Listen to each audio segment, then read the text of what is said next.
Главная цель созданной в 2022 году комиссии – всестороннее изучение вопроса повышения стоимости входных билетов в Новоафонскую пещеру и на территорию Рицинского реликтового парка, а также обсуждение проделанной работы. Руководитель Рицинского реликтового парка Адамур Богателя рассказал, что цена на входной билет не поднималась с 2014 года, а хозяйственных работ, необходимых для поддержания парка, очень много. Поэтому повышение стоимости билета, утвержденное в 2022 году, по его мнению, полностью оправдано. Наша деятельность вообще, она природоохранная. Природу надо охранять. Охранять бесплатно не получается. Тот же ГСМ, тоже обмундирование.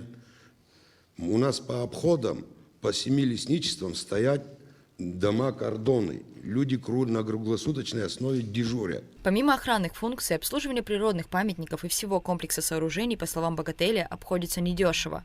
Отдельной проблемой являются также природные катаклизмы и обвалы дорог. Всем бетонным конструкциям, сооружениям по дороге в виде подпорных стен им по 70-80 лет. Что и свидетельствует прошлогодний факт: обвал дороги с подпорной стеной на 8-м километре, хотя это не является территорией парка.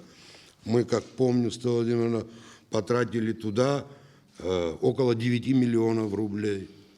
В прошлом году обвал дороги на 40-м километре вместе с подпорной стеной.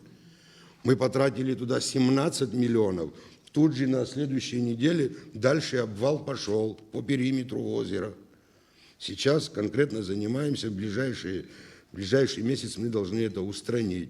Адамур Богателя подчеркнул, что повышение цены на билет обосновано как многими проблемами, которые приходится решать, так и необходимостью развития парка, поддержанием в надлежащем виде всех 9 тысяч квадратных километров. Также Богателя отметил, что посещаемость парка неуклонно растет, и повышение цены на билет на этом не отразилось.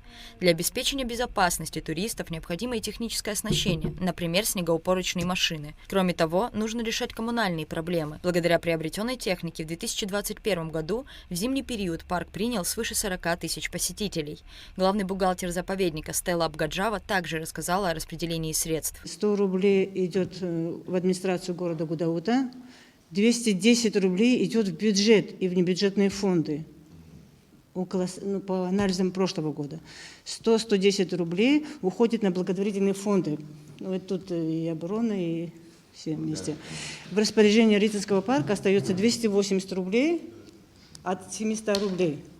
И вот эти 280 рублей мы и зарплата, и ГСМ, и дороги, и подпорные. Заместитель директора Рицинского парка Энвер Лакирбая также детально рассказал о существующих проблемах организации работы и расходах парка. Он отметил, что проблем, которые требуют решения, много. При этом не все проекты, планировавшиеся в 2022 году, были реализованы. Одна из важных проблем в парке – это то, что у нас, наши очистные сооружения не работают на должном уровне. И, к сожалению, с теми ресурсами, которые есть в парке, нам тяжело что-то сделать, что-то исправить. У нас с 2021 года были большие проблемы с дорогой. Сейчас, на данном этапе, и 2021 год, и 2022 год отремонтировано, сделан ямочный ремонт практически всей дороги. Проблем очень много, на самом деле. Это и проблемы набережных, и смотровых площадок, и всей прилегающей территории к озеру Рица. Представители Рицинского национального парка также отметили необходимость строительства многоуровневой парковки.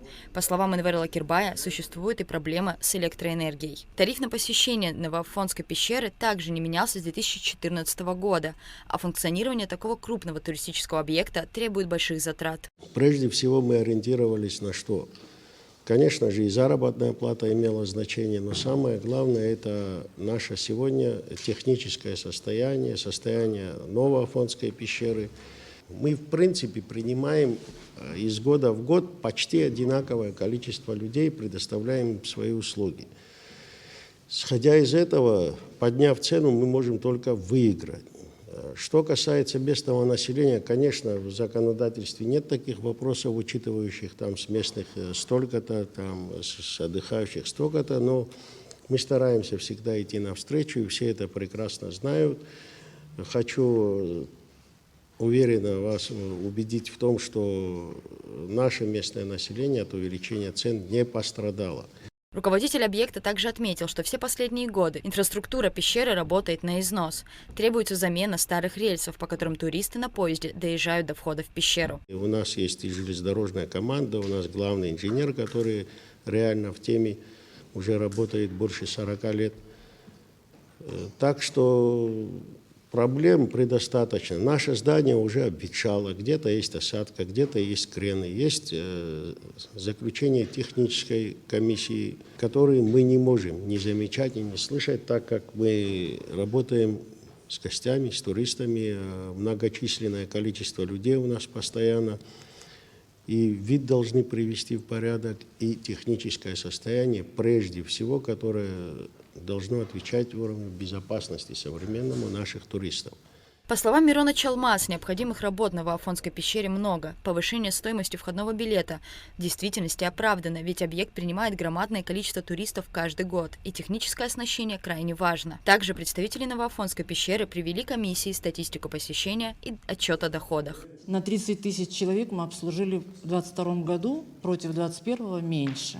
И прибыль наша составила 103,5 миллиона. Это общая валовая. После уплаты всех налогов чистая прибыль у нас осталась 67 миллионов. Из этой чистой прибыли мы еще оказываем помощь 30 на оборону, 10 Торчалу, и оказываем помощь, конечно, физическим лицам. Это порядка 3,5 миллионов. Это физлица и юридические лица. Аида Маршаня рассказала, что на запланированные на 2023 год работы необходимо около 27 миллионов рублей. 19 миллионов уже анонсированы, осталось оплатить порядка 8 миллионов. Все работы планируется завершить к концу мая. Заместитель директора Новоафонской пещеры Дамей Смыр подчеркнул, что на объекте обеспечивается полная безопасность. Штат охранников работает в летнее время в усиленном режиме.